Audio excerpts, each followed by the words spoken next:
پلوشې پلاره زه خو یم پلوشه به کور ته راولو لږ زړه به یې ښه شي.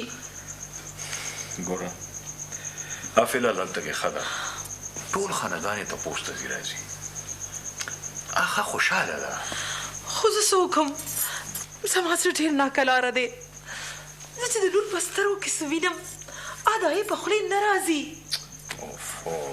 ګوره دا هسې ستا یو وهم دی اسم نشته دی که داسې خبره وې نو زما لور ته هغې به خامخا ماته وي. څه مصیبت دی موبایلونو نه تنګ شو. هلو خبرې کومه څه هغې بیا دوره راغله ښه بس مونږ دا درو ښه زه ښځې پړونه یې راخله چې ورشو یا الله چوټه کې مې خیر واچې یا خدایه بچې دا په داسې چلو شو په تا خو مخکې داسې هېڅ نه و شوي د الله د نیازبینو نظر شم د ګل په شان جنۍ راته په یو شپه کې مړاوېږه داسې تعویضونه به ولوکم چې جګه جوړه به شي. زه خو یم تاسو چا سپیشلیست سره مشوره وکړئ دا د تعویضونو کار نه دی.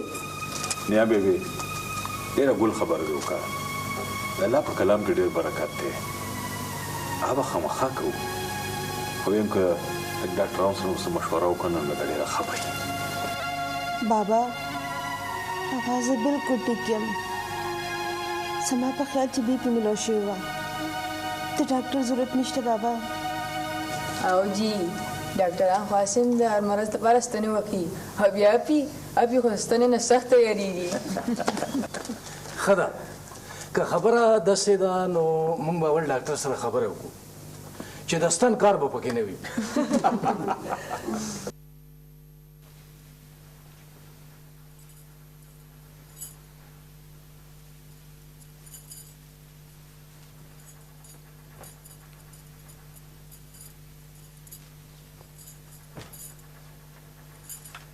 بچی دومره خبره نه وه مور ته ووایه ما ورته څه ویلو. بچی صرف دومره خبره وه چې مور دې ورته وویل چې یوازې به ځې بس په دې باندې خفه شوله او بس په جګړه شوه دننه لاړه کمرې ته او تر اوسه پورې نه ده راوتې. بچی باندې له خو تاله واده نه دي کړي چې اوس ستا ښځه ماته خبرې کوي. خیر دی بچی مورې خبره واوره خیر دی لږه ګزاره کوئ. څنګه ګزاره به سره وکړو ما خو وینګور به مې راشي نو زه چېرته کار روزګار به کوي نه به د کور کار ورځي بس خپل سبب په مونږ خرڅوي.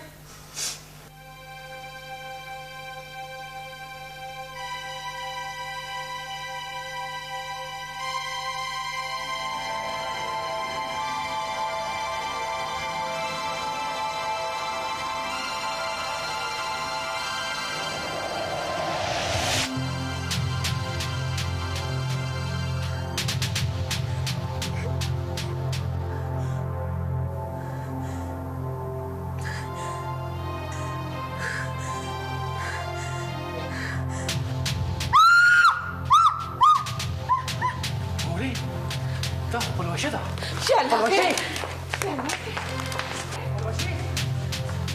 پلوشې بچی ای بچی باسه مورې زه ډاکټر راولم. بچی لږه ساړه خوره دا غوټه ده د ډاکټرانو کار نه دی. ما به ویلې چې قربان شم د بابا ډېر زور دی.